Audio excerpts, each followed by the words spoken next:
Bakit parang automatic kang nagugutom kapag naaamoy mo yung fries ng McDonald's? Minsan, mapapadaan ka lang naman. Wala ka talagang planong kumain. Pero kapag naamoy mo na yung fries, bigla kang mapapaisip.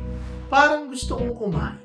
At eto pa yung nakakatawa. Minsan, busog ka pa, pero mapapabili ka pa rin. Napapansin mo ba ito? Na kahit malayo ka pa, maaamoy mo na agad ito. Hindi aksidente yun. Kasi sobrang lakas ng effect ng amoy sa memory ng tao. Kapag may naamoy kang familiar, mas mabilis mo itong naaalala. At mas mabilis ka rin nagke-crave. At aminin man natin o hindi, iba talaga ang amoy ng fries ng McDo.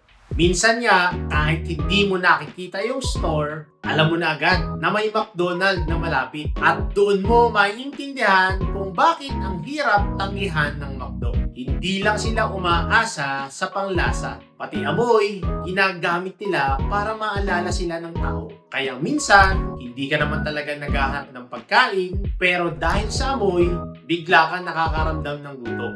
Minsan, hindi mo napapansin, pero mas mabilis mag-trigger ng emotion ang amoy kesa sa nakikita. Kaya sobrang tumatatak ang fries ng McDo. Hindi lang dahil masarap, kundi dahil sobrang familiar ng amoy nito sa mga tao. Ikaw, anong pagkain yung naamoy mo pa lang, parang gusto mo na agad bumili?